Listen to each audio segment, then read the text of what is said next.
After a short period of mourning, the state of Denmark is celebrated. The streets were lined just weeks ago for the untimely funeral of King Hamlet. The king passed away unexpectedly during his daily nap in the gardens of Castle Elsinore. His son, Hamlet Jr., returned from school in Wittenberg to properly mourn his father's passing and comfort his mother. But his comfort was apparently not needed, as plans for a royal wedding soon consumed the court. Claudius, brother of the late king, married the widow, Queen Gertrude, in a statewide celebration. But life returns to normal in the Danish capital. Members of the court who traveled far and wide to attend the funeral and the wedding return home. Young Hamlet will remain for the time being, most likely to work out his place in this new royal order.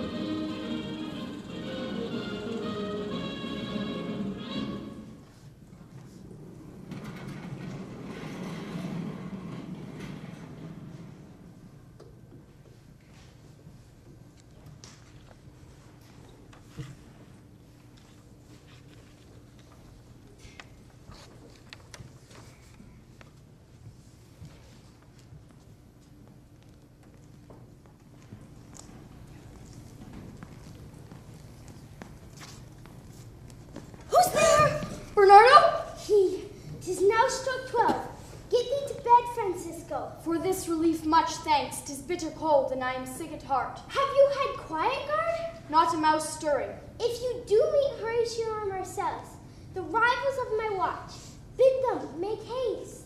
I think I hear them. Stand ho! Who's there? Friends to this ground. Hola, Bernardo. Welcome, Horatio.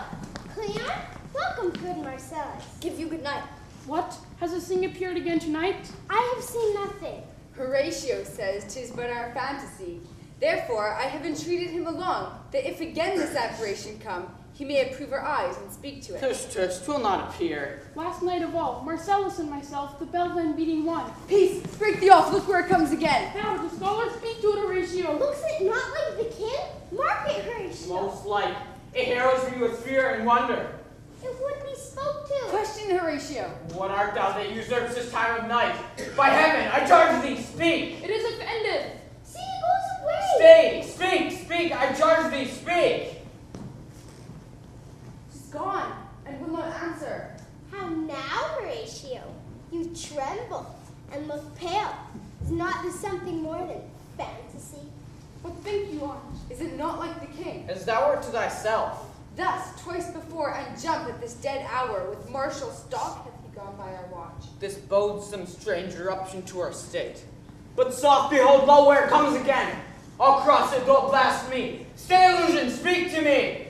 Stop it, Marcellus! Do it if it will not stand. 'Tis here. 'Tis gone. We do it wrong, being so majestical, to offer this show of violence. For it is as the air invulnerable, and our vein blows malicious mockery. It was about to speak when the cock crew. It faded on the crowing of the cock. But look, the morn, in russet mantle clad, walks over the dew of yon high eastward hill. Break we up our watch, and by my advice let us impart what we have seen tonight unto young Hamlet. For upon my life, this spirit dumb to us will speak to him. Astute, I pray.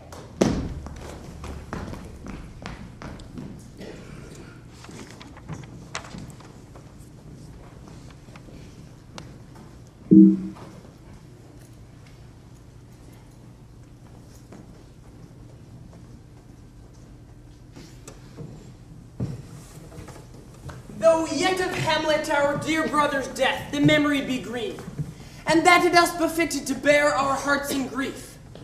Yet so far hath discretion fought with nature, that we with wiser sorrow think on him together with remembrance of ourselves. But now our sometime sister, now our queen, have we, as 'twere with defeated joy, with mirth in funeral and dirge in marriage, taken to wife, for all our thanks. But now, Laertes, you told us of some suit. What is Laertes?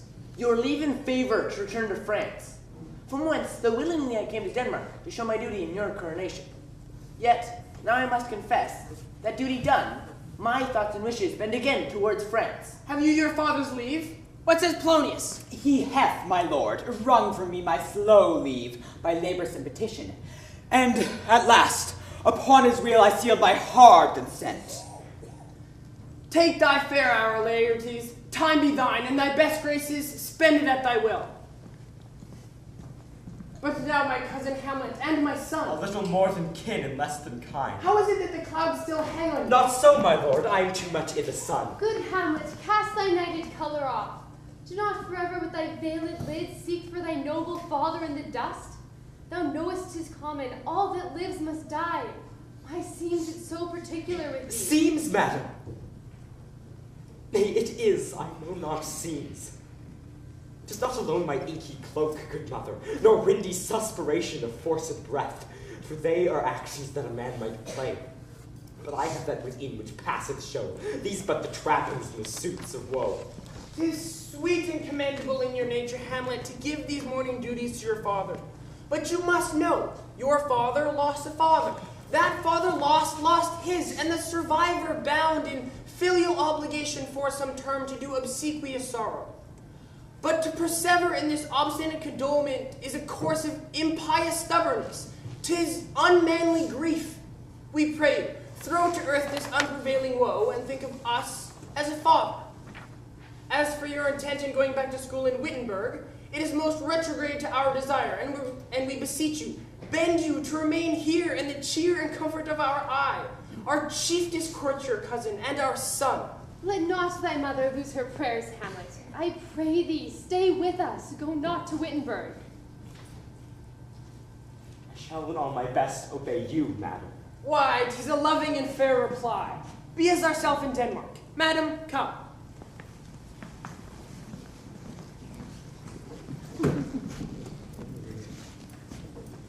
Oh, that this too solid flesh would melt, thaw and resolve itself into a dew. That it should come to this. But 2 months dead, nay, not so much, not 2. So excellent a king, so loving to my mother that he may not beteem the winds of heaven visit her face too roughly. Frailty, thy name is woman! A little month, or ere those shoes were old with which ye followed my poor father's body, oh God, a beast that once discourse of reason would have mourned longer. Married with my uncle, my father's brother, but no more like my father than I to Hercules, within a month. It is not, nor it cannot come to good.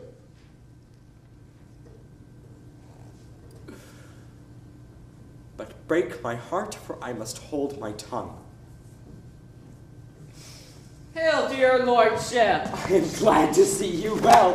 What make you from Wittenberg, Horatio? Marcellus? Truant disposition, good my lord. I would not hear your enemies say so. I know you are no truant. My lord, I came to see your father's funeral. I think it was to see my mother's wedding. Indeed, my lord, it followed hard upon. Thrift, Horatio. The funeral baked meats did coldly furnish forth the marriage table. Would I had met my dearest foe in heaven, or ever I had seen that day, Horatio. My father. Methinks I see my father. Where, my lord?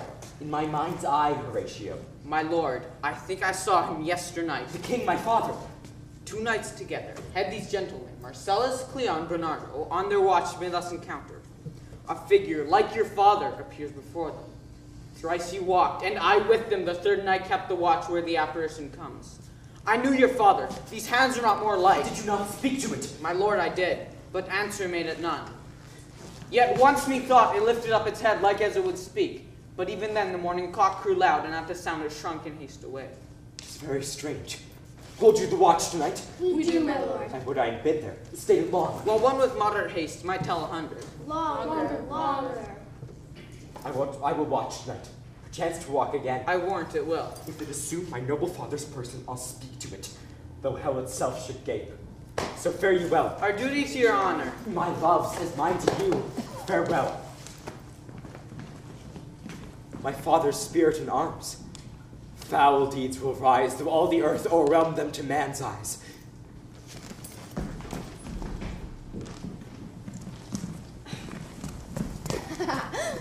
My necessaries are embarked. Farewell. And sister, as the winds give benefit, and convoys assistant, do not sleep, but let me hear from you. Do you doubt that? For Hamlet, and the trifling of his favor. Hold it a fashion and a toy in blood, the perfume and suppliance of a minute, no more. No more but so. Think it no more. Perhaps he loves you now, but he himself is subject to his birth. He may not, as unvalued persons do, carve for himself. For on his choice depends the safety and health of this whole state. Fear it, Ophelia. Fear it, my dear sister. Keep you in the rear of your affection, out of the shot and danger of desire. I shall the effect of your good lesson keep, as watchman to my heart. But good, my brother, do not as some ungracious pastors do. Show me the steep and thorny way to heaven, whilst like a puffed and reckless libertine, himself the primrose path of dalliance treads, and recks not his own reed. Oh, fear me not. Yet here, Laertes, aboard, for shame! The wind sits in the shoulder of your sail, and you are stayed for? There, my blessing with thee. And these few precepts in thy memory see thou character. Give thy thoughts no tongue, nor any unproportioned thought is act. Be thou familiar, but by no means vulgar. Give every man thy ear, but few thy voice. Take each man's censure, but reserve thy judgment. Costly thy habit, as thy purse can buy, but not expressed in fancy, rich, not gaudy.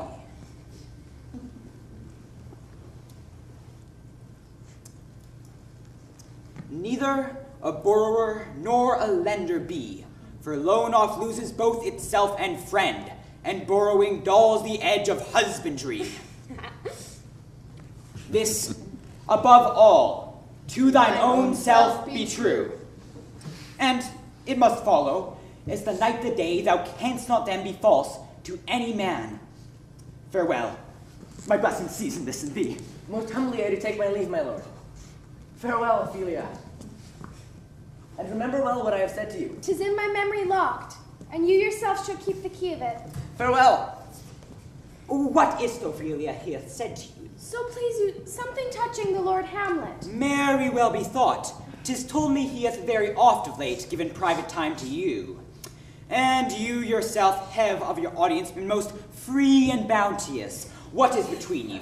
Give me up the truth. He hath, my lord, of late made many tenders of his affection to me. Affection? Pooh. You speak like a green girl. Do you believe his tenders, as you call them? I do not know, my lord, what I should think. Marry, I'll teach you. Think yourself a baby. My lord, he hath importuned me with love in honorable fashion. Aye, fashion you may call it. Go to. And he hath given countenance to his speech, my lord, with almost all the holy vows of heaven. Aye, springes catch woodcocks. For Lord Hamlet believes so much in him that he is young. And with a larger tether may he walk than may be given you. This is for all. I would not, in plain terms, from this time forth, have you so slander any moment leisure, save word or talk with the Lord Hamlet.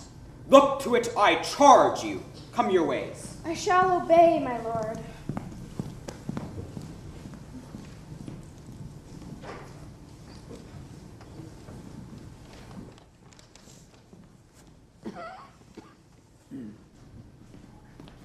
The air bites shrewdly. It is very cold. It is a nipping and eager air. What hour now? I think it lacks of 12. Indeed, then it draws near the season wherein the spirit held his wont to walk. Look, my lord, he comes. Angels and ministers of grace defend us. Be thy intent wicked or charitable, thou comest in such a questionable shape that I will speak to thee. Oh, answer me! Say why thy canonized bones hearsed to death have burst their cerements. Say what may this mean? Why is this? Wherefore? What should we do? It beckons you to go away with it, as if it some impartment did desire to you alone. But do not go with it. No, by no means. Why, what should be the fear? I do not hold my life in a pin's fee. You shall not go, my lord. It waves me still. Go on, I'll follow Be thee. ruled, you shall not go. Unhand me, gentlemen. By heaven, I'll make a ghost of him that lets me. Ah, I say away. You waxes desperate with imagination. Let's follow. Tis not fit us to obey him. Have after it. What issue will this come? Something is rotten in the state of Denmark. Speak. I'll go no further. Mark me. I will. My hour is almost come when I to the sulphurous and tormenting flames must render up myself. Alas, poor ghost. Pity me not, but lend thy serious hearing to what I shall unfold. Speak, I am bound to hear. So art thou to revenge when thou shalt hear. What? I am thy father's spirit, doomed for a certain time to walk the night, but for the day confined to fast in fires. The foul crimes done in my days of nature are burnt and purged away. List, oh list, if ever thy dear father thou didst love. Oh God. Revenge is foul and most unnatural murder. Murder! Murder most foul is in the best it is, but this most foul, strange, and unnatural. Haste me to note that I may sweep to my revenge. I find thee apt. Now Hamlet, here. 'Tis given out that sleeping in my orchard a serpent stung me. But know thou, noble youth, the serpent that did sting thy father's life now wears his crown. Oh, my prophetic soul. My uncle! But soft, methinks I scent the morning air. Brief let me be. Sleeping within my orchard by custom always of the afternoon, upon my secure hour thy uncle stole. And in the porches of my ear did pour the leprous distilment, whose effect holds such enmity with the blood of man, that swift as quicksilver, it courses through the natural gates and alleys of the body. Thus was I, sleeping by a brother's hand, of life, of crown, of queen at once dispatched, cut off even in the blossoms of my sin, no reckoning made, but sent to my account, with all my imperfections on my head. Oh horrible, most horrible! Thou's nature in thee, bear it not. But howsoever thou pursuest this act, taint not thy mind, nor let thy soul contrive against thy mother aught. Leave her to heaven, and to those thorns that in her bosom lodge shall prick and sting her. Fare thee well at once. Adieu. Hamlet, remember me. Oh, all you host of heaven, hold my heart and you my sinews. Remember thee. I, thou poor ghost, while memory holds a seat in this distracted globe, remember thee. Villain, smiling, damned villain. So, uncle, there you are. Now to my word I have sworn. My lord, heaven secure him. So be it. What news, my lord? No, you'll reveal it. Not I, my lord, but heaven. Nor I. These are but wild and whirling words, my lord. I'm sorry they offend you heartily. There's no offense. Yes, but there is, Horatio, and much offense too. And now, my poor friends, give me one poor request. What is it? We will. Never to speak of this that you have seen. My lord, we will not. Nay, but swear it. Swear! Sayest thou so? Come on, consent to swear. Propose the oath, my lord. Never to speak of this that you have seen. Swear by my sword. Swear! O day knight, but this is wondrous strange. There are more things in heaven and earth, Horatio, than are dreamt of in your philosophy. But come, here as before, never, so help your mercy, however strange or odd soe'er I bear myself, as perchance hereafter I shall think meet to put an antique disposition on, that you, at such times seeing me, never shall with arms encumbered thus, or this head shake, or such ambiguous giving out, to note that you know aught of me. This not to do, swear! Swear! Rest, perturbed spirit. The time is out of joint. Oh, cursed spite that ever I was born to set it right. Nay, come, let's go together.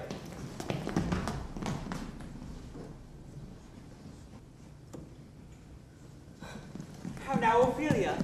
What's the matter? Oh, my lord, I have been so frighted. With what, in the name of God? My lord, as I was sewing in my closet, Lord Hamlet, with his doublet all unbraced, pale as his shirt, his knees knocking each other, and with a look so piteous in purport, as if he had been loosed out of hell, to speak of horrors, he comes before me. Mad for thy love. I do not know, my lord, but truly I do fear it. What said he? He took me by the wrist and held me hard, and with his other hand, thus o'er his brow, he falls to such perusal of my face as he would draw it. Long stayed he so. At last, a little shaking of mine arm, he raised a sigh, so piteous and profound, as it did seem to shatter all his bulk and end his being. That done, he let me go. With his head over his shoulders turned, he seemed to find his way without his eyes, and to the last bended their light on me. Come, go with me. I will go seek the king. This is the very ecstasy of love. What? Have you given him any hard words of late? No, my good lord, but as you did command, I did repel his fetters and denied his access to me. That has made him mad. Come, go we to the king. This must be known, which being kept close may move more grief to hide than hate to utter love.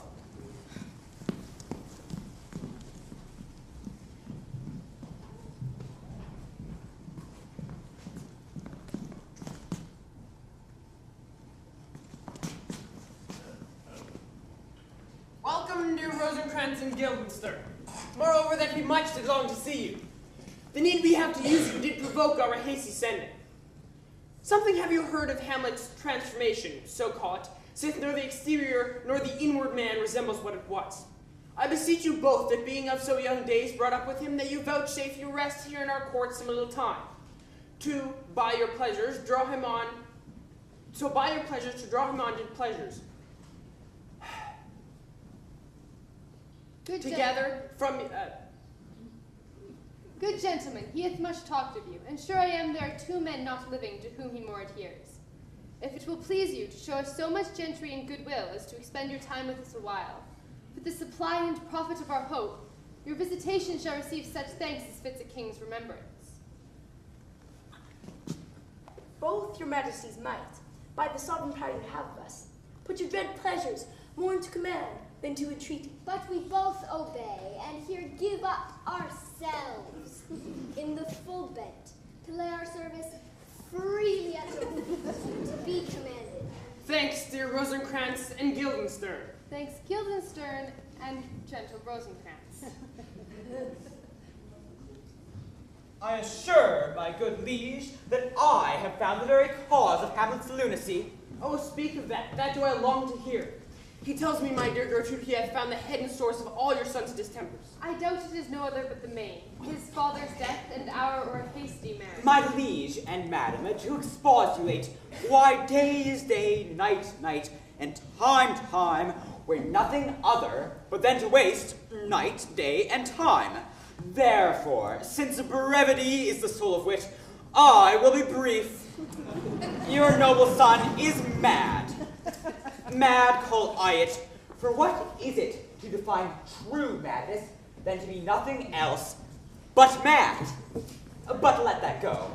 More matter with less art. I swear, madam, I use no art at all. That he is mad, 'tis true. 'Tis true, 'tis pity, and pity 'tis true. A foolish figure, but farewell it, for I will use no art. Mad let us grant him then, and now remains that we find out the cause of this effect, or rather say the cause of this defect. For this effect, defective comes by cause. I have a daughter, she is mine, who in her duty and obedience mark, hath given me this. Now gather and surmise, to the celestial and my soul's idol, the most beautified Ophelia. That's an ill phrase, a vile phrase. Beautified is a vile phrase. Came this from Hamlet to her? Doubt that the stars are fire, doubt that the sun doth move, doubt truth to be a liar, but never doubt I Louvre? Oh dear Ophelia, I am ill at these numbers, but that I love thee best, oh most best, believe it. Adieu. Hamlet, this in obedience hath my daughter shown me. But how has she received his love? What do you think of me? As a man, faithful and honorable. I would fain prove so, but what might you think when I had seen this hot love on the wing, as I perceived it. I must tell you, before my daughter told me, what might you, if I had looked upon this love with an idle sight, what might you think? No, but I went round to work, and my young mistress thus did I bespeak. Lord Hamlet is a prince out of thy star. This must not be. And then I precepts gave her that she should lock herself away from his resort. This done, she took the fruits of my advice, and he repulsed. A short tale to make, fell into a sadness, then into a fast, thence to a watch, thence to a weakness, thence to a lightness, and by this declension into the madness whether now he raves, and all we mourn for. Do you think 'tis this? It may be very likely. But how may we try further? You know, sometimes he walks here in this lobby 4 hours together. So he does indeed. At such a time, I'll loose my daughter to him. Be you and I behind the arras then, mark the encounter. If he love her not, and be not from his reason fallen thereon, let me be no assistant for state, but keep a farm and carters. We will try it. Look where sadly the poor wretch comes reading. All away, I do beseech you, all away. I'll board him presently. Oh, give me leave. Do you know me, my lord? Excellent well. You are fishmonger. Not I, my lord. Have you a daughter? I have, my lord. What say you by that? Still harping on my daughter. Yet he knew me not at first. He said I was a fishmonger. He is far gone, far gone. And truly, in my youth, I suffered much extremity for love very near this. What do you read, my lord? Words? Words. Words. Though this be madness, yet there's method in it. I'll leave him and suddenly contrive the means of meeting between him and my daughter. Very, oh my lord, I will most humbly take my leave of you. You cannot, sir, take from me anything that I will more willingly part withal. Except my life. Except my life. Except my life! Very well, my lord. These tedious old fools! You go seek the Lord Hamlet. There he is. God save us, my honored lord. My most dear lord. My excellent good friends, how dost thou? Guildenstern, Rosencrantz, good lads, how do ye both? As the indifferent children of the earth. Happy in that we are not over happy. On fortune's cap we are not the very butt. Nor the soles of her shoe? Neither, my lord. Let me question thee more in particular. What have you, my good friends, deserved at the hands of fortune that she sends you to prison hither? Prison, my lord. Denmark's a prison, da da da da da da. We think not so, my lord. Why then 'tis not to you.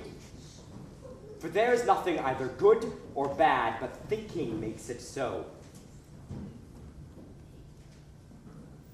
To me it is a prison, but come, in the beaten way of friendship, what make you at Elsinore? To visit you, my lord. No other occasion. Is it a free visitation? Were you not sent for? Come, deal justly with me. Come, they speak! What should we say, my lord? Why, anything but to the purpose. There's a kind of confession in your looks. I know the good king and queen have sent for you. To what end, my lord? That you must teach me. What say you? Nay, then I have an eye of you. My lord, we were sent for. I will tell you why. I have, of late, lost all my mirth, forgone all custom of exercises. What a piece of work is man, how noble in reason, and yet to me, what is this quintessence of dust? Man delights not me. My lord, if you delight not in man, what lend entertainment shall the players receive from you? Hither they are coming to offer you their service. What players are they? Even those you were wont to take delight in. The tragedians of the city. They're the players! My friends, you are welcome to Elsinore. You are welcome. But my uncle father and my aunt mother are deceived. In what, my dear lord? I am but mad. North-northwest. When the wind is southerly, I know a hawk from a hand-saw. Well be with you, gentlemen. Mark you, Guildenstern, and you too. I will prophesy he comes to tell me of the players. My Mark it. lord, I have news to tell you. The players are come hither, my lord. The best actors in the world, either in tragedy, comedy, history, pastoral, pastoral comical, historical pastoral, tragical historical, tragical comical, historical pastoral, scene individable, or poem unlimited. The players!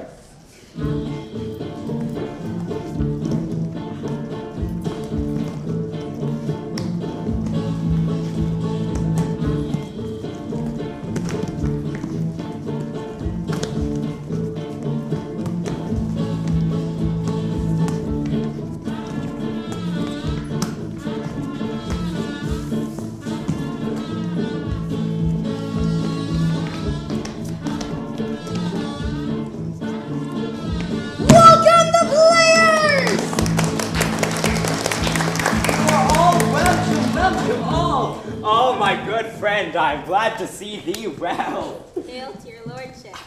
What, my young lady? Your ladyship is nearer to heaven than when I saw you last. You are all welcome.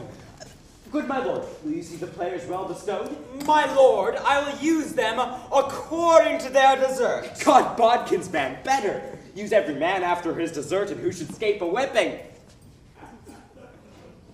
Take them in. Come, sirs.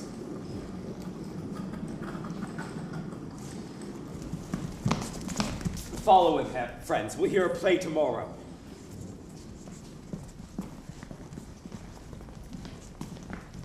Good, my lord. Aye, so God be with ye.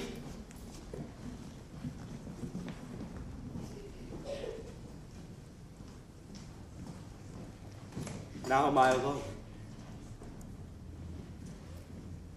Oh, what a rogue and peasant slave am I, that I, the son of a dear father murdered, prompted to my revenge by heaven and hell, must unpack my heart with words, and fall a-cursing like a very drab, a scullion, fie upon its foe, about my brain. I have heard that guilty creatures sitting in a play have sometime by the very cunning of the scene been struck so to the soul that presently they proclaimed their malefactions. Though murder, though it hath no tongue, will speak with most miraculous organ. I'll have these players play something like the murder of my father before mine uncle. If you but blench, I know my course.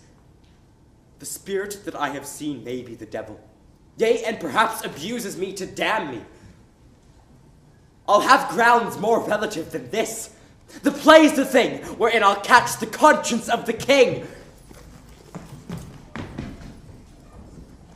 And can you, by no drift of circumstance, get from him what he puts on this confusion, this turbulent and dangerous lunacy?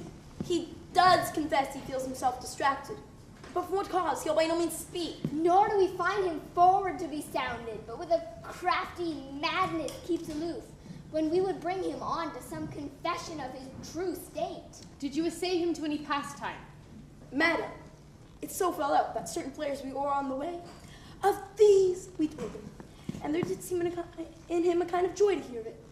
They're about the court, and, as I think, they have ordered this night to play before. 'Tis most true, and he beseeched me to entreat your majesties to hear and see the matter. With all my heart, and it doth much content me. Good gentlemen, give him a further edge and drive his purpose on to these delights. We shall, my lord. Good Gertrude, leave us too, for we have closely sent for Hamlet hither so he may hear affront Ophelia.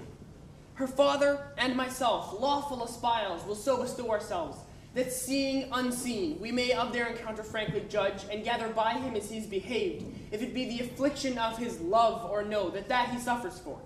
I shall obey you. And for your part, Ophelia, I do wish your good beauties to be the happy cause of Hamlet's wildness. So shall I hope your virtue shall bring him to his wonted way again, to both your honors. Madam, I wish it may. Ophelia, walk you here a while. I hear him coming. Let's withdraw, my lord.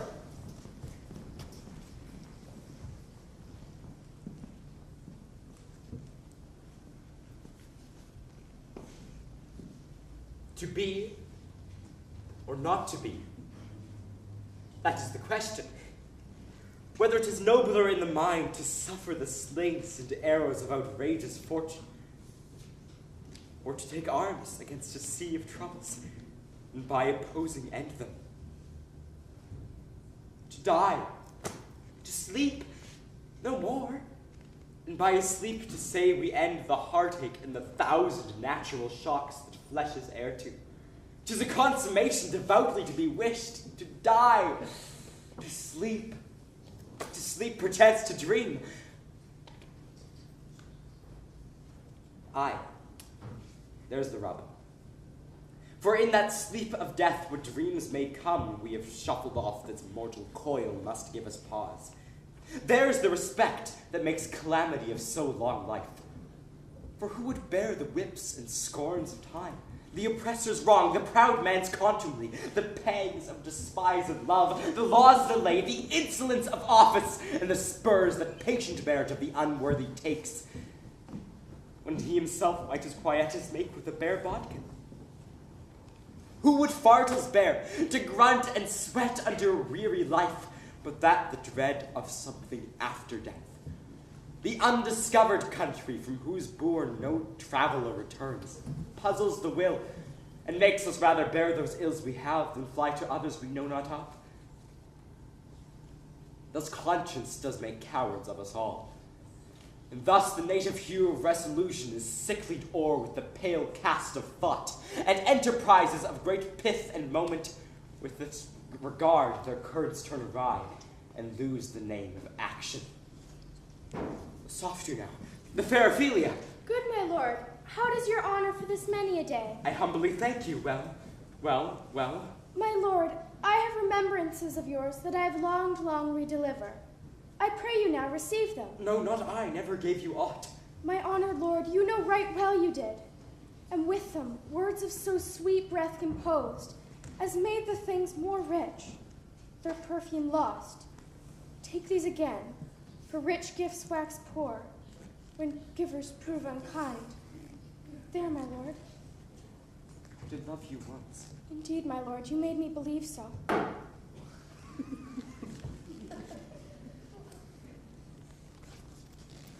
You should not have believed me. I loved you not. I was the more deceived. Get thee to a nunnery! Why wouldst thou be a breeder of sinners? Where is your father? At home, my lord. Let the doors be shut upon him, that he may play the fool nowhere but in's own house. Farewell. Oh, help him, sweet heaven! To a nunnery go, quickly, too. Farewell. Oh, heavenly powers, restore him! Oh, what a noble mind is here o'erthrown! The courtiers, soldiers, scholars, eye, tongue, sword.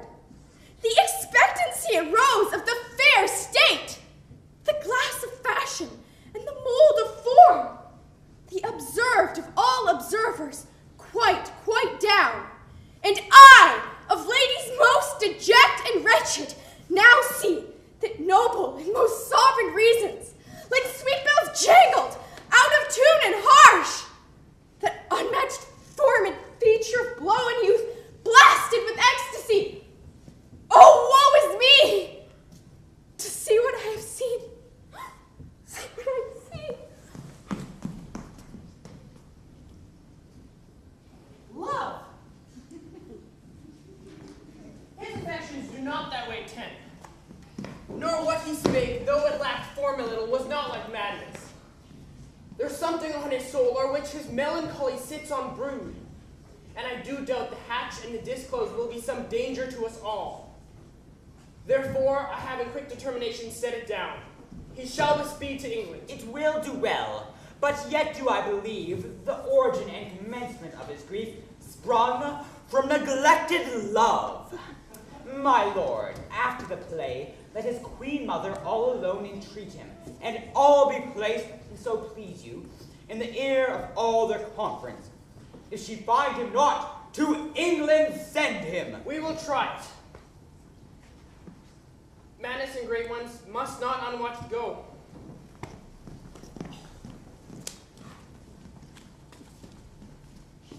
Speak the speech, I pray you, as I pronounced it to you, trippingly on the tongue. But if you mouth it, as many of your players do, I'd lief the town crier spoke my lines. Nor do not saw the air too much with your hands thus. Be not too tame neither, but let your own discretion be your tutor. Suit the word to the action to the word. Oh, it offends me to the soul to hear a robustuous, periwigged, painted fellow tear a passion to tatters. I hope we have reformed that indifferently with us, sir. Go, make you ready. My lord, will the king hear this piece of work? And the queen too, and that presently. Go, bid the players make haste. We will, my lord. What ho, Horatio! Here, sweet lord, at your service. Horatio, thou to aim as just a man as ere my conversation coped withal. Oh, my dear lord. Nor they do not think I flatter. For what advancement may I hope from thee that no revenue hast, but thy good spirits to feed and clothe thee? Dost thou hear?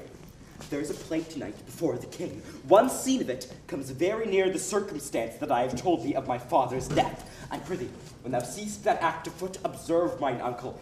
If his occulted guilt is not itself unkennel in one speech, it is a damned ghost that we have seen. For mine eyes will vivet to his face, and after we will both our judgments join. Well, my lord.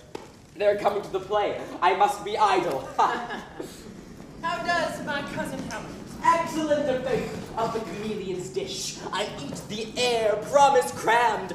Cannot be capon so. I have nothing with this answer, Hamlet. These words are not mine. No, nor mine now. Come hither, my dear Hamlet. Sit No, by me. good mother, here's that more attractive. Oh ho, do you mark that? You are merry, my lord. What should a man not be married? For look you how cheerfully my mother sits, and my father died within these 2 hours. Nay, 'tis twice 2 months, my lord. So long? Oh, heavens, died 2 months ago and not forgotten yet? Why, then there's a hope a great man's memory might outlive his life half a year.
Clemency, we beg you hearing patiently.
Madam, how like you this play? The lady protests too much, methinks. Oh, but she'll keep her word. Is there no offense in it? No, they do but jest, poison and jest, no offense in the world. The play is the image of a murder. 'Tis a knavish piece of work, but what of that? Your majesty and we that have free souls, it touches us not. You are as good as a chorus, my lord. He poisons him in the garden for his estate. You shall see anon how the murderer gets the love of his brother's wife. The king rises! What? Frightened with false fire? How clear is my lord? Give over the play! Give me some light! Away! Light! Light! Light!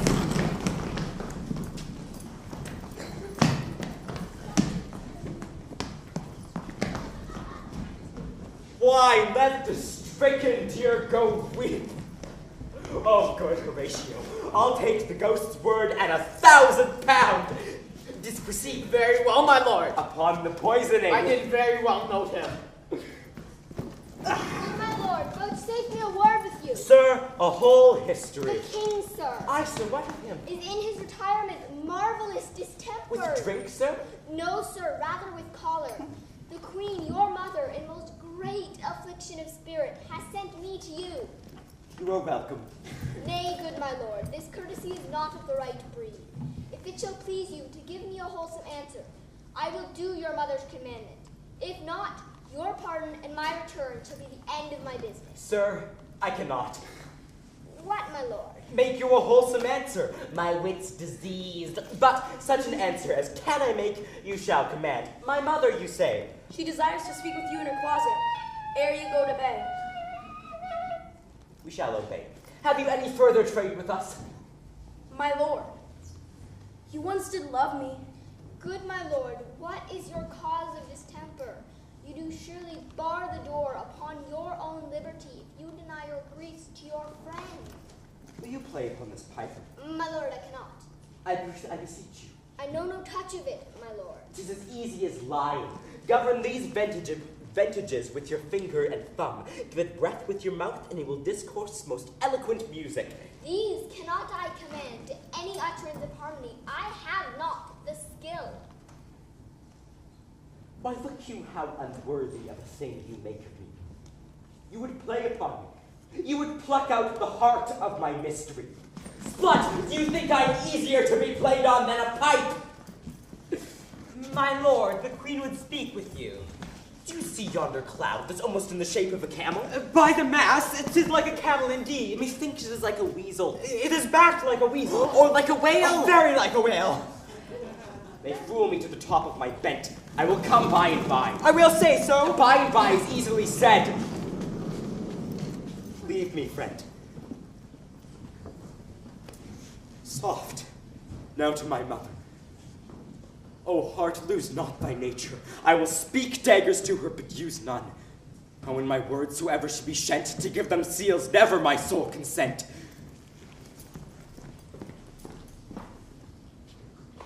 I like him not, nor stand safe with us to let his madness rage. Therefore prepare you. I, your commission, will forthwith dispatch, and he shall to England along with you. We will haste us. My lord, he's going to his mother's closet.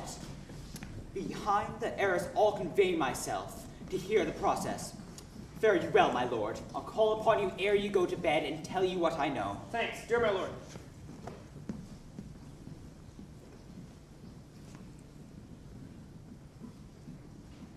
Oh, my offense is rank. It smells to heaven. It hath the primal, eldest curse upon it. A brother's murder.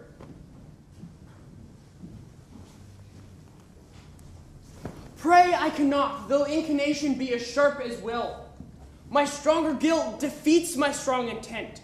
And like a man to double business bound, I stand in pause, where I shall first begin, and both neglect. What if this cursed hand were thicker than itself, with brother's blood? Is there not rain enough in sweet heavens to wash it white as snow? Then I'll look up. My fault is past. But oh, what form of prayer can serve my turn? Forgive me my foul murder? That cannot be, since I am still possessed of the effects for which I did the murder. My crown, mine own ambition, and my queen. May one be pardoned and retain the offense? Try what repentance can. What can it not? Yet what can it when one cannot repent? Oh, limed soul, struggling to be free. art more engaged. Help, angels, make essay. Bow stubborn knee, and heart with strings of sinews of steel. Be soft as sinews of the newborn babe. All may be well. Now might I do with Pat. Now he is praying. And now I'll do it. And so he goes to heaven, and so I am revenged. That would be scanned. A villain kills my father, and for that I, his sole son, do the same villain send to heaven. Oh, this is higher in salary, not revenge. He took my father grossly, full of bread, with all his crimes broad blown. And am I then revenged to take him in the purging of his soul when he is fit and seasoned for his passage? No!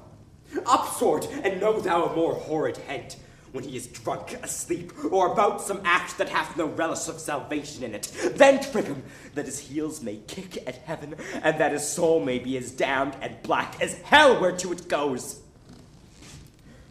My mother stays. This physic but prolongs thy sickly days.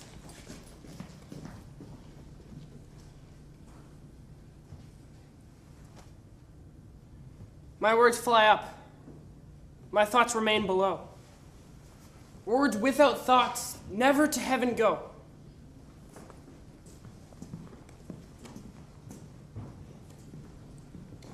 He will come straight. Look you, lay home to him. Tell him his pranks have been too broad to bear with, and that your grace hath screened and stood between much heat and him. Ensconce me even here. Mother! I'll warn you, fear me not. Mother! Withdraw, I hear him coming. Mother! Now, mother, what's the matter? Hamlet, thou hast thy father much offended. Mother, you have my father much offended. Come, come, you answer with an idle tongue. Go, go, you question with a wicked tongue. Why, how now, Hamlet? Have you forgot me? No, by the rood, not so. You are the queen, your husband's brother's wife, and, would it were not so, you are my mother. Nay, then, I'll set those two that can speak. Nay, come and sit you down. You shall not budge. You go not till I set up a glass where you may see the inmost part of you. What wilt thou do? Thou wilt not murder me? Help, help, ho! What ho? Help! Help! How now, Help! rat? Dead for a ducat! Dead! Ah! Ah! Oh! I am slain! Oh, me, what have you done? Nay, I know not. Is it the king? Oh, what a rash and bloody deed is this? A bloody deed!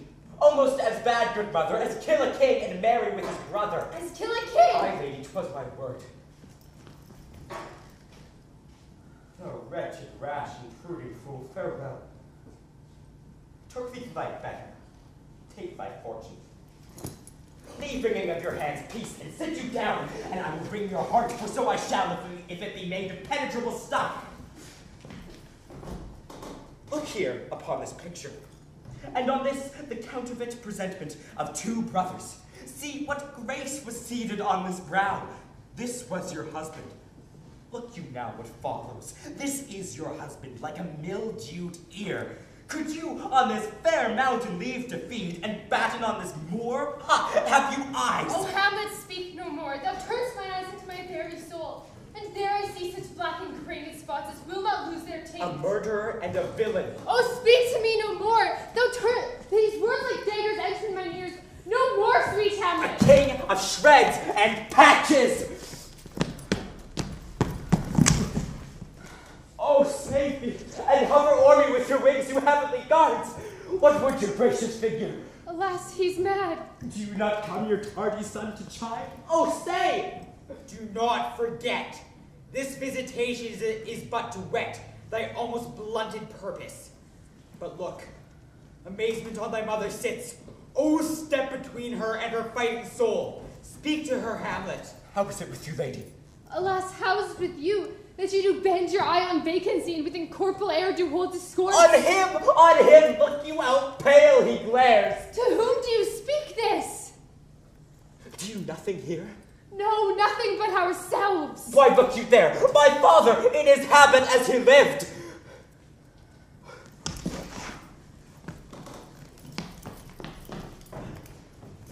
This is the very coinage of your brain. This bodiless creation ecstasy is very cunning. Ecstasy! It is not madness that I have uttered. Mother, for the love of grace, lay not that flattering unction to your soul, that not my trespass, but your madness speaks. Oh, Hamlet, thou hast cleft my heart in twain. Oh, throw away the worser part, and live the pure with the other half. Assume a virtue, if you have it not, and when you are desirous to be blessed, all blessings may give you. For this same Lord I do repent. But heaven hath pleased it so, to punish me with this, and this with me. I'll lug the guts into the neighbor room. Come, sir, to draw toward an end with you. Good night, mother. I must be cruel only to be kind. Thus bad begins, and worse remains behind.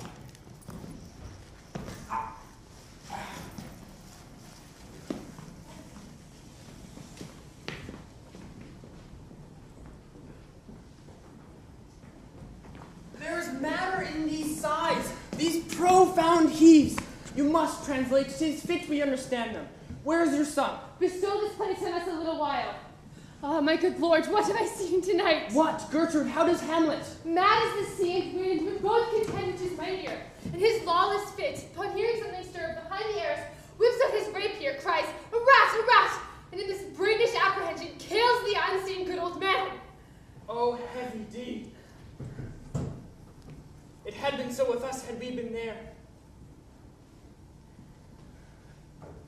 Alas, how shall this bloody deed be answered? It will be laid to us. Where is he gone? To draw apart the body he hath killed, or whom in his buried madness, like some ore among minerals metals based, shows itself pure. He weeps for what he has done. Oh, Gertrude, come away. The sun no sooner shall the mountains touch, but we will ship him hence. Ho, Guildenstern! Friends both, go join you with some further aid. Hamlet in his madness hath Polonius slain.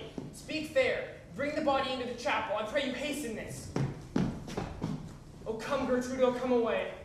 My soul is full of discord and dismay. Safely stowed. Hamlet! Hamlet! What noise? Who calls on Hamlet? What have you done, my lord, with the dead body? Tell us where it is, that we may take it thence and bear it to the chapel. You must tell us where the body is and go with us to the king. The body is with the king, but the king is not with the body. The king is a thing. A thing, my lord. Of nothing. Bring me to him. Hide, fox, and I'll after. I am sent to seek him and to find the body. How dangerous it is that this man goes loose. Yet must we not put the strong law on him, since he has loved a distracted multitude who like not in their judgment but their eyes. And where 'tis so the offender's scourge is weighed, but never the offense. To bear all smooth and even, this sudden sending away must seem deliberate pause. What hath befallen? Where the body is bestowed, my lord? We cannot get from him. Bring him before us. Oh, Guildenstern, bring him, my lord. How now, Hamlet? Where is Polonius? At supper. At supper? Where? Not where he eats, but where he is eaten. A certain convocation of politic worms are enacted. We fat all creatures, else to fat us. We fat ourselves for maggots. Your fat king and your lean beggar are but variable service. 2 dishes, but to 1 table. Alas, alas! A man may fish with a worm that hath eat of a king, and eat of the fish that hath fed of the worm. What dost you mean by this? Nothing, but to show you how a king may go progress through the guts of a beggar. Hamlet, where is Polonius? In heaven! Send hither to see. If your majesty find him not there, go seek him in the other place yourself. But indeed, if you find him not within this month, you shall nose him as you go up the stairs into the lobby. Go seek him there. He will stay till ye come. Hamlet, this deed, for thine especial safety, which we do tender as we dearly grieve. For that which thou hast done must send thee hence with fiery quickness. All has been for England. Good. Farewell, dear mother. Mwah! Thy loving father, Hamlet. Mother, Father and mother is man and wife. Man and wife is one flesh, and so my mother. Come for England! Follow him in foot. Tempt him with speed aboard, I'll have him hence tonight. Delay it not, for all else is sealed and done that else leads on the affair. Pray you make haste. And England, thou mayest not coldly set our sovereign process which imports at full, by letters congruing to that effect, the present death of Hamlet. Do it, England, for like the hectic in my blood he rages, and thou must cure me. Till I know 'tis done, now ere my haps, my joys were ne'er begun. What would she have?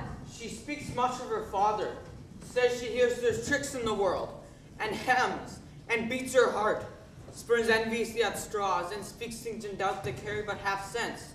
Her speech is nothing. Let her come in.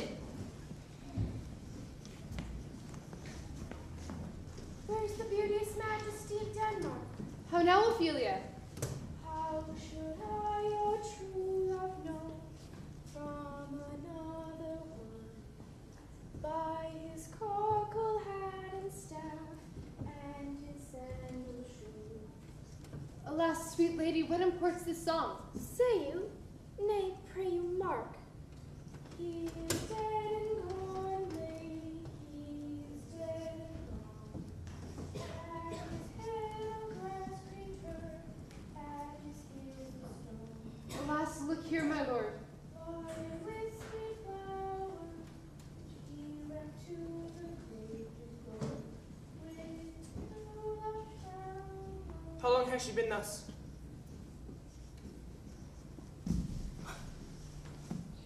I hope all will be well. We must be patient.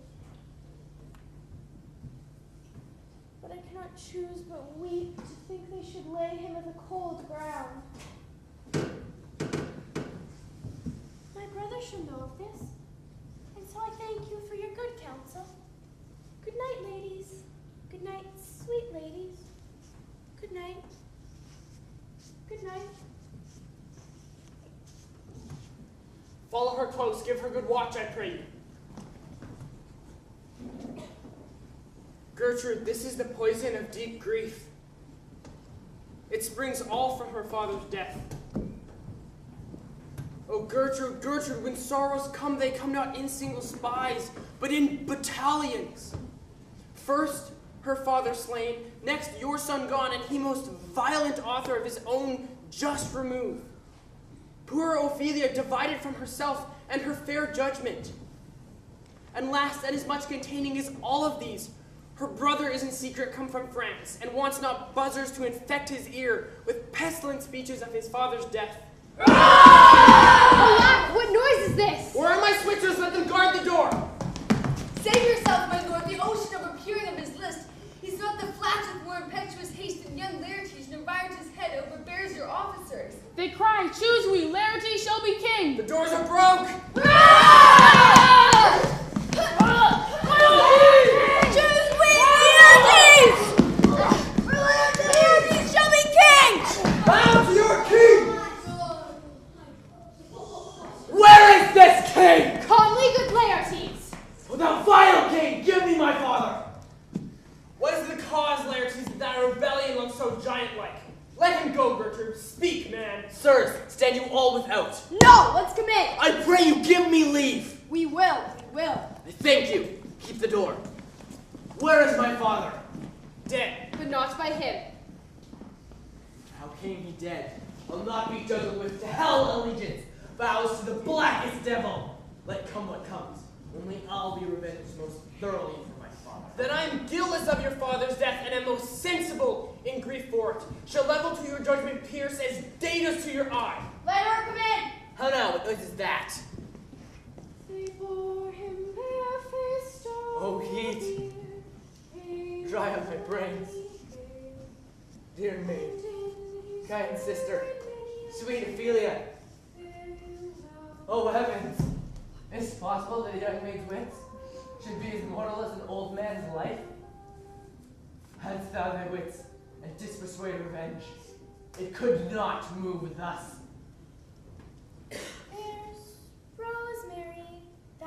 remembrance. Pray, love, remember. And there's pansies. That's for thoughts. There's fennel for you, and columbines. There's rue for you, and here's some for me. We may call it Her Grace of Sundays. Oh, you must wear your rue with a difference. There's a daisy. I'll give you some violets, but they withered all when my father died. You saved me a good end. God have mercy on his soul and all of Christian souls. I pray God, God be with thee.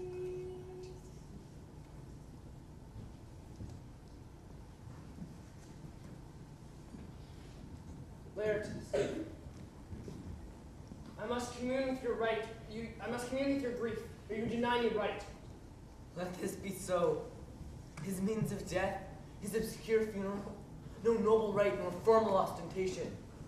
Cry to be heard as 'twere from heaven to earth that I must call in question. And so you shall.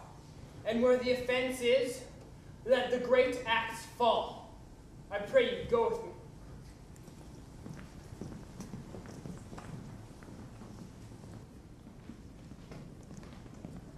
God bless you, sir. There's a letter for you, sir, from the ambassador that was bound for England.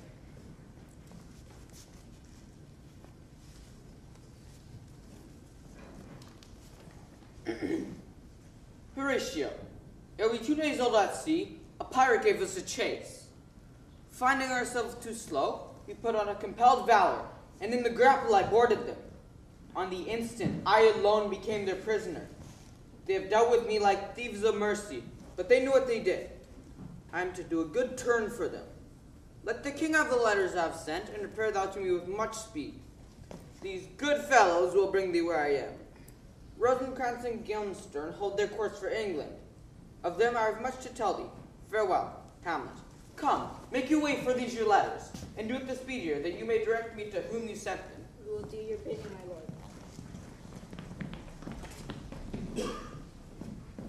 Now must your conscience my acquaintance seal, and put me in your heart for friend.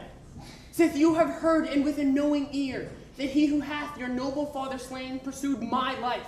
It well appears.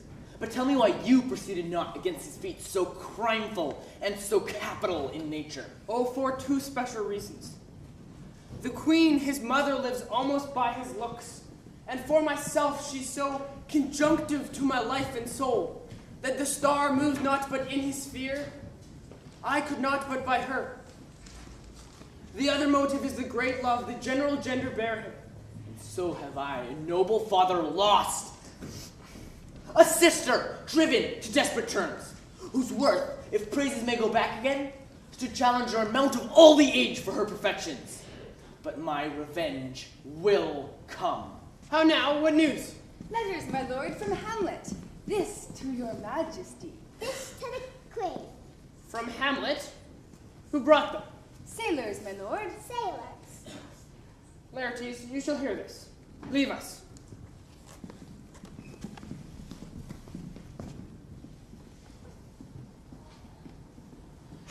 High and mighty, tomorrow shall I beg leave to see your kingly eyes, when I shall recount the occasion of my sudden and more strange return.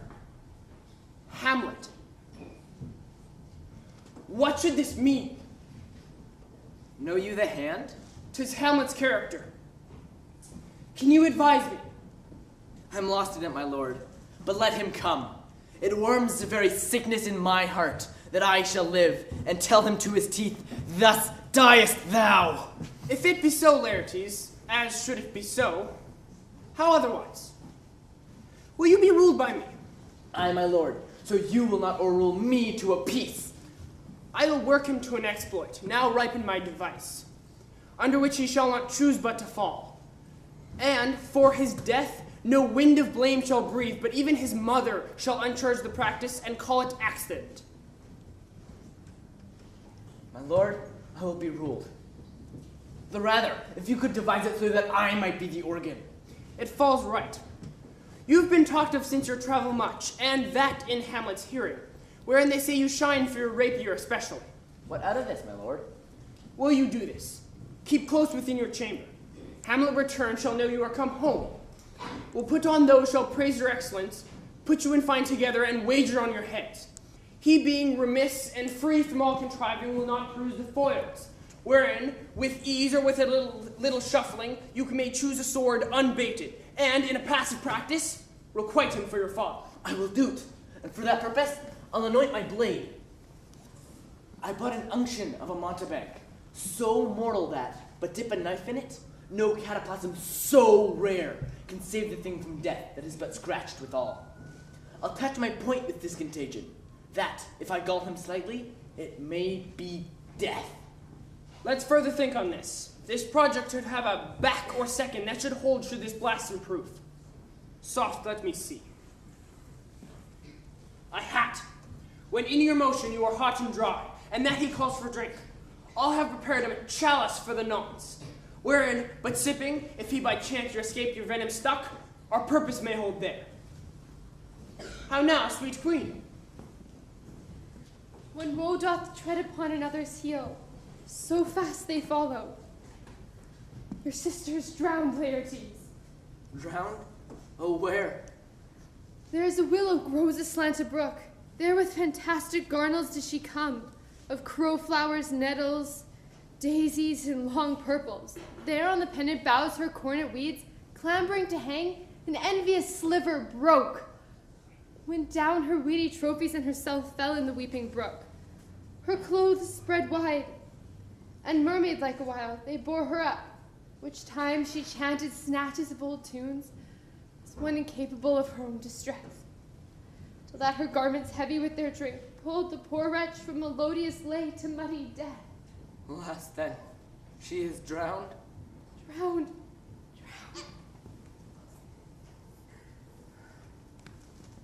Too much of water hast thou, poor Ophelia, and therefore I forbid my tears. And yet, it is her trick. Nature her custom holds. Let shame say what it will. Adieu, my lord. I have a speech of fire that fain would blaze, but that this folly doubts it. Let us follow, Gertrude. How much I had to do to calm his rage. Now I fear this will give it start again. Therefore, let us follow.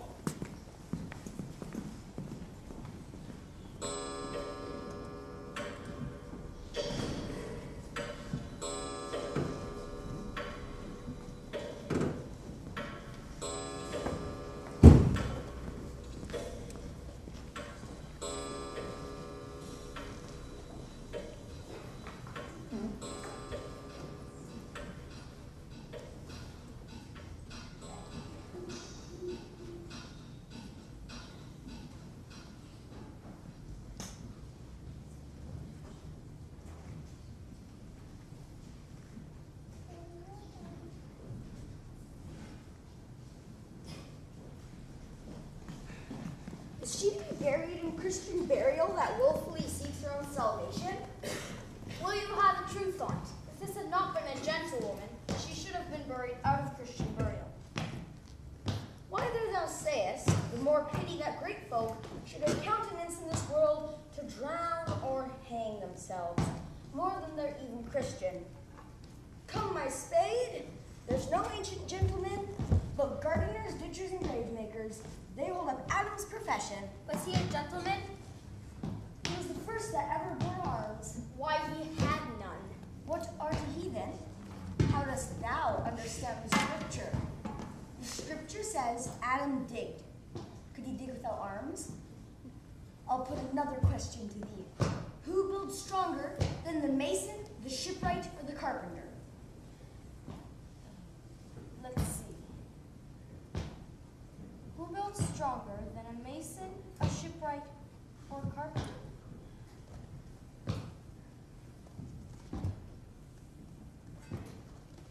Cudgel thy brains no more about it. When you are asked this question next, say a grave maker. The houses he makes last till doomsday. In youth, when I did love, methought was very sweet to contract the time for my behold.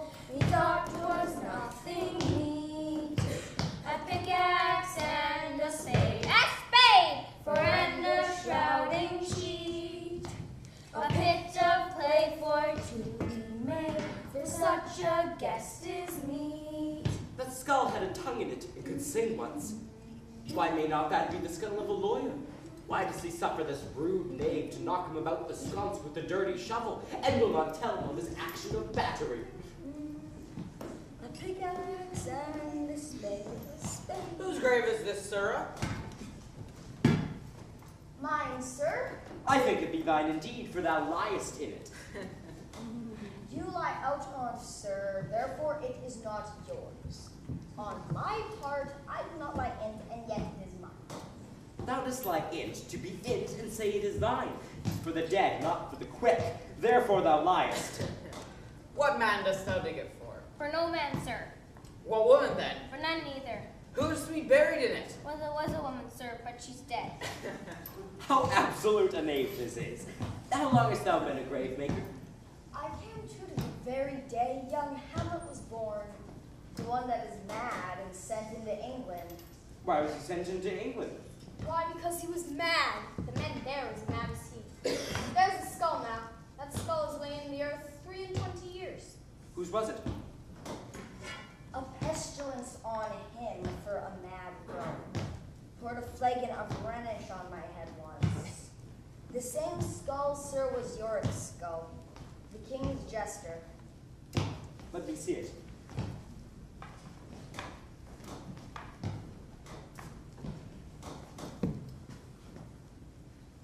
Alas, poor York. I knew him, Horatio, a fellow of infinite jest, of most excellent fancy. He has borne me on his back 1,000 times, and now, how abhorred in my imagination it is, my gorge rings at it. Here hung those lips that I have kissed I know not how oft. Where be your gibes now, your gambols, your songs, your flashes of merriment that were wont to set the table on a roar?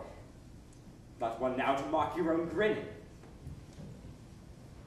Horatio, dost thou think Alexander looked at this fashion of the earth? Even so. And smelt so? Ha! Soft, here comes the king. Who is it that they follow?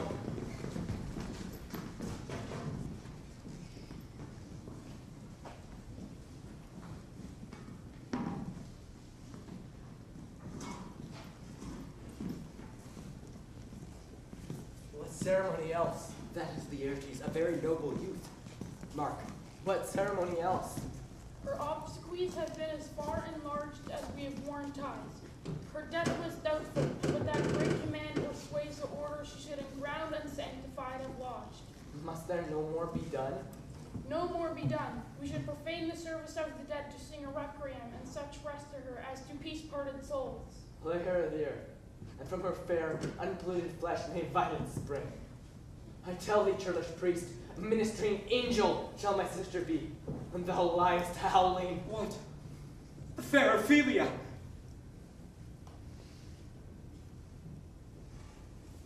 Sweets to the sweet. Farewell. I hoped thou shouldst have been my Hamlet's wife. I thought thy bride bed to have decked, sweet maid, and not had strewn thy grave. Hold off the earth a while, till I have caught her in mine arms once more.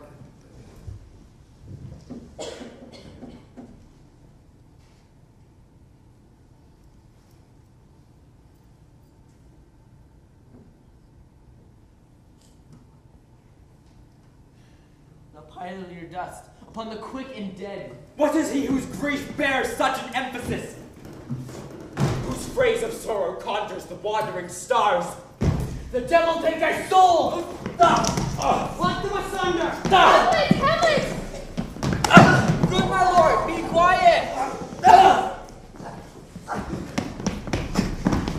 I loved Ophelia! 40,000 brothers could not, with all their quantity of thought, love make up my sum. What wilt thou do for her? Oh, Laertes, he's mad. For love of God, forbear him! Wounds! Show me what thou would do. Would weep, would fight, would fast, would tear thyself. This is near madness, and thus a while the fit will work on him. Hear you, sir. What is the reason that you use me thus? I loved you ever. But it is no matter. Let Hercules himself do what he may. The cat will mew, and dog will have his day. Good Horatio, wait upon him. Put your patience in our last night's speech. We'll put it to the present push.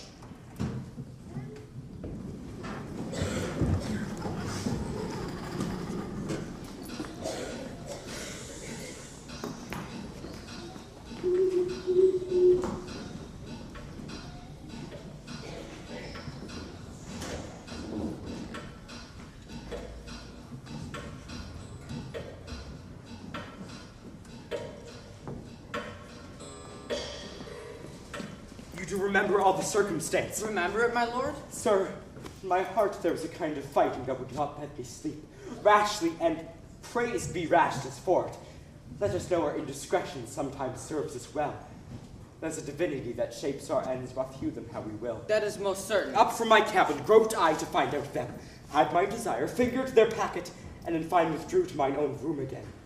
Where I found Horatio, oh royal knavery, an exact command that my head should be struck off. Is it possible? Being thus benet round with villainies, I sat me down, devised a new commission, an earnest conjuration from the king, that, as England was his faithful tributary, he should the bearers put to sudden death. Now, the next day was our sea fight, and what to that was sequent thou knowst already. So Guildenstern and Rosencrantz go to it. Why, man, they did make love to this employment. Why, what a king is this? He that had killed my king and ta'en my mother, popped in between the election and my hopes, thrown out his angle for my proper life, and with such cousinage, is it not perfect conscience to quit him with his arm?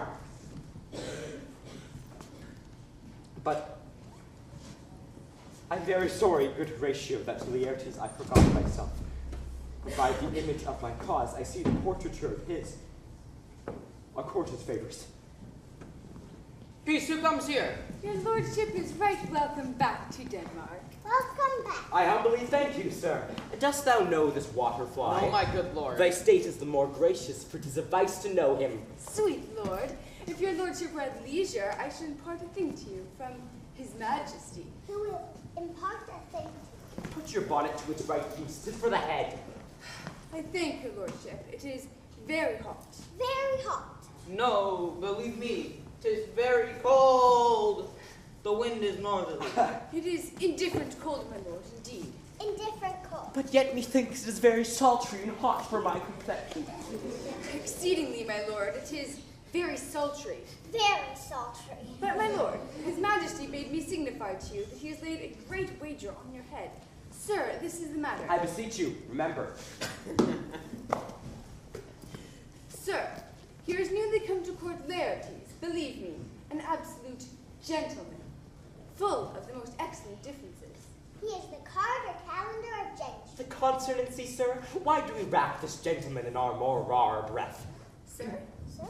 It's possible to understand in another tongue. You will do it, sir, really. What imports the nomination of this gentleman? Of Laertes? His purse is empty already. All his golden words are spent.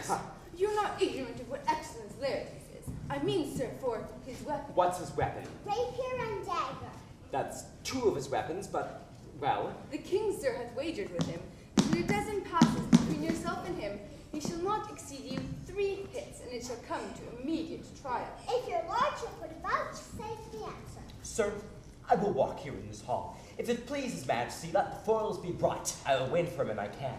If not, I gain nothing but my shame in the odd hits. Shall I redeliver you e'en so?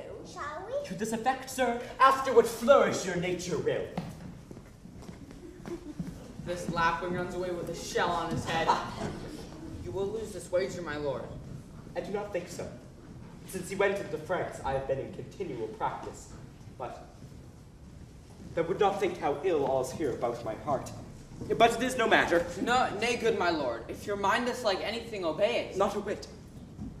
There's a special providence in the fall of a sparrow. If it be now, it's not to come. If it be not to come, it will be now. The readiness is all. Come, Hamlet, come, take this hand from me. Give me your pardon, sir. I've done you wrong. But pardon is thou to gentlemen. I've shot mine arrow o'er the house and hurt my brother. I do receive your offered love like love, and will not want. I embrace it freely, and will this brother's wager frankly play. Give us the foils, come on. Come on for me. I'll be your foil, Laertes, for in my ignorance your skill shall like a star of the darkest night stick fiery off indeed. Give them the foils, young Roderick. Cousin Hamlet, you know the wager? Your grace hath laid the odds of the weaker side. I do not fear it. I have seen you both. This is too heavy. Let me see another. This likes me well. These foils have all a length. If Hamlet give the first or second hit, the king shall drink to Hamlet's better breath. Come on, sir. Come, my lord.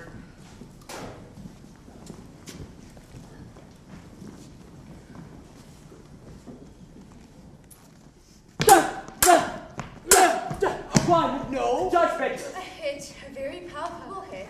Well, again, stay. Give me drink. Hamlet, this pearl is thine. Here's to thy health.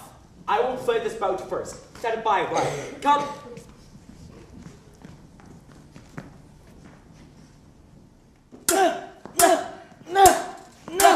Another hit. What say you? A touch, I do confess. Our son shall win. Here, Hamlet, take my napkin, rub thy brows. The queen carouses thy Gertrude, do not fortune. drink. I will, my lord. I pray you, pardon me. It is the poisoned cup. It is too late. My lord, I'll hit him now. I do not think it. Yet, it is almost against my conscience. Come for the third, Laertes. You do but dally. Say you so? Come on. Nothing either way. How about you now? My lord can bleed. Nay, come again.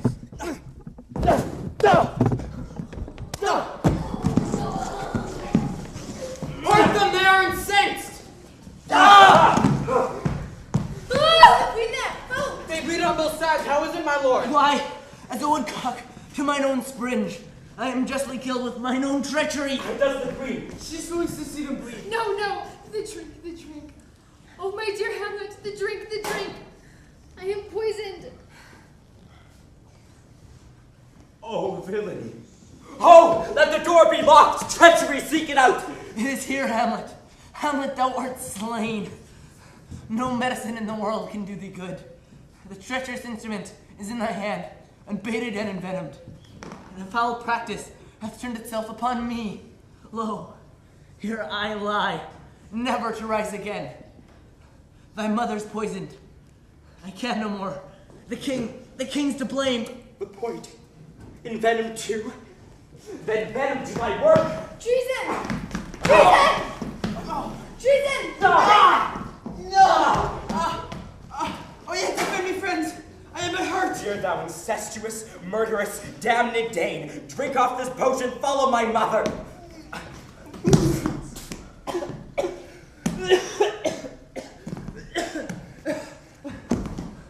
He is justly served. It is a poison, tempered by himself.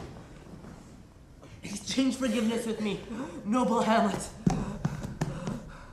Mine and my father's death fall not upon thee, nor thine on me.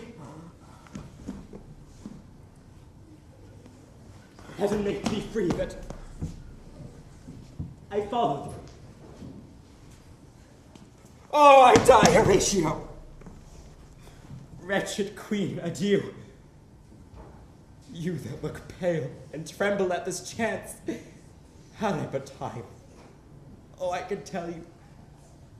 But let it be. Horatio, I am dead. Thou livest, report me and my cause aright. Never believe it. Here's yet some liquor left. Thou art a man, give me the cup. Let go by heaven, I'll have it. Oh, good Horatio. What a wounded name thing standing thus unknown shall live behind me. If thou didst ever hold me in thy heart, absent thee from felicity a while, And in this harsh world draw thy breath in vain to tell my story. Oh, I die, Horatio. The potent poison quite o'ercrows my spirit. The rest is silence.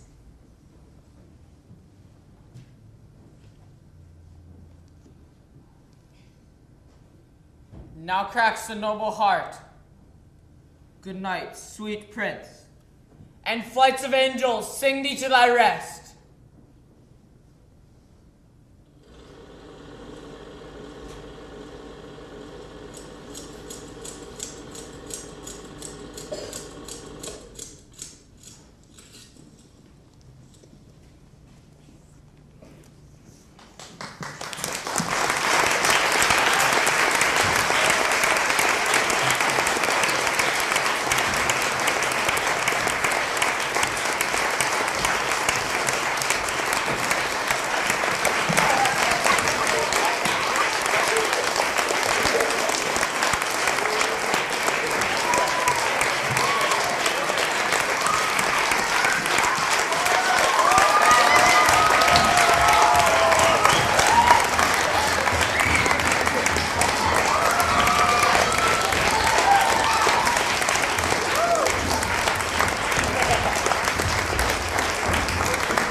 Thank you so much for coming to the show and for your enthusiastic response. One of the things that we do after our matinees, for any of you who are able to stay, is that we have a question and answer time. So what we'll do is the actors will have a seat on the stage, and those of you who need to leave, please feel free. There are snacks out in the foyer that you can go grab. And those of you who are able to stay, in about 3 minutes, we'll do a Q&A once other people have had a chance to leave. But thank you so much.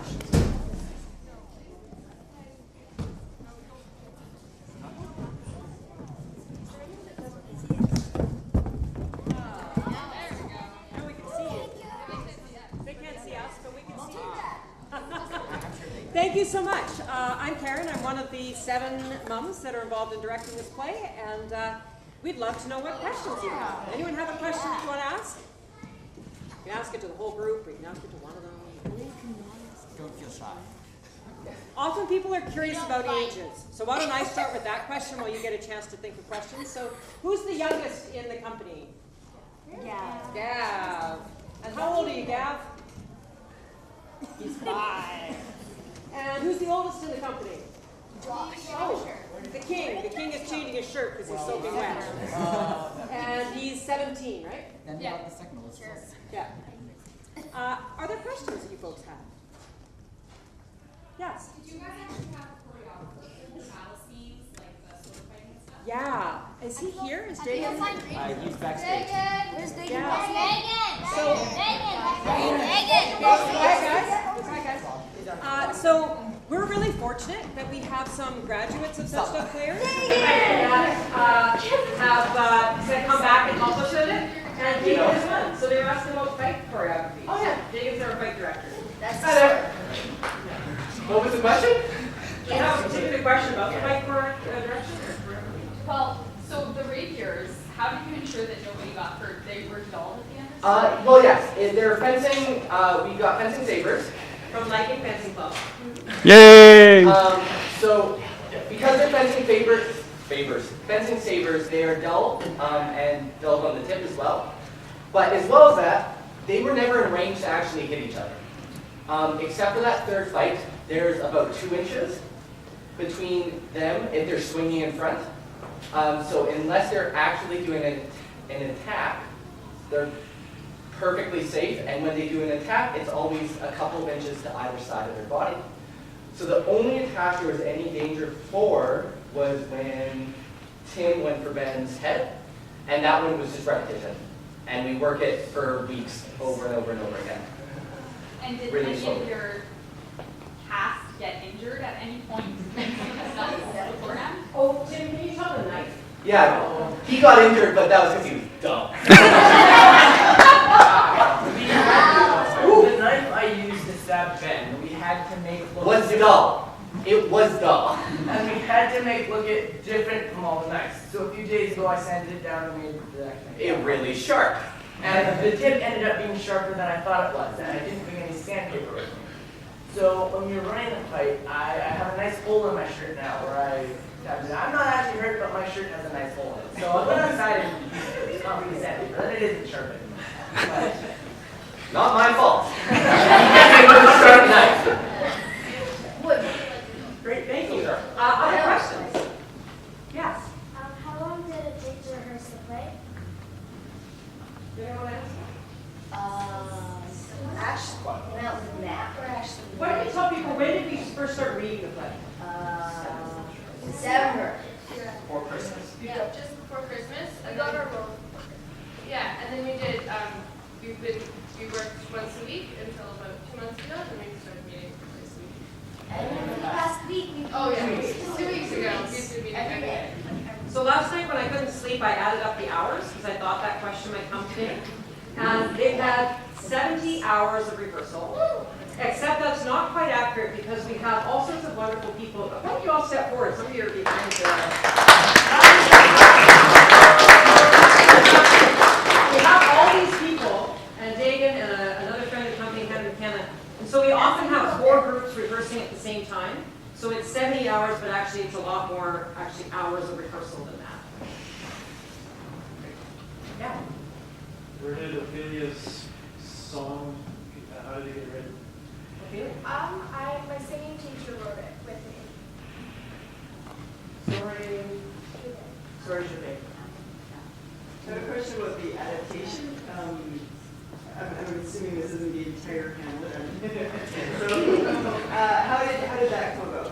Is it something that was pre-written, or did you guys? That fine lady there cut the whole play down to an hour and a half. From 5 hours And still long. kept everything intact so you could follow the storyline.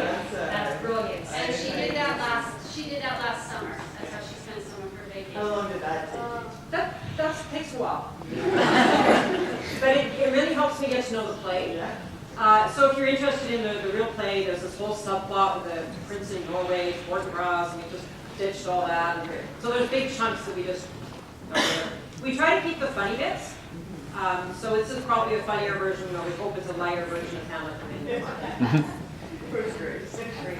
We could probably take 1 or 2 more questions. Anyone else? Karen, I don't think you want to speak at all. We started rehearsals in December, but there was something we did in October already, before the weather turned super cold. I wondered if you were affiliated. Oh, yeah. For the filming of the video where I'm going into the river, we actually filmed that at Karen's old house now, I guess. Yeah, I remember that. That was October. The last Tuesday in October. And it was freezing. She was such a trooper to walk into that water, I tell you, and she did not complain once. We didn't know yet then that we were going to use a multimedia approach, so we didn't even know if that would make it into the show. But we had to put it in October because we knew the river was going to freeze. So we're like, okay, into the water you go. This next week will be frozen. So it's really cold. And Maggie, you're here. You did the filming of that, right? That day? I did, yes, I operated the camera. That's all I can do. And you also did our headshots. And wrote The Grave Digger song, that's right. Maggie wrote that one. It was one of our alumni. Thank you. We very much appreciate you coming. It's, of course, a delight to have an audience, and you're a wonderfully warm audience. Please, we do have 2 other shows. We have one tonight, and we have one tomorrow afternoon. So if you know people that might be interested in coming, we'd love to have more people coming to those 2 shows. But thank you very much for coming.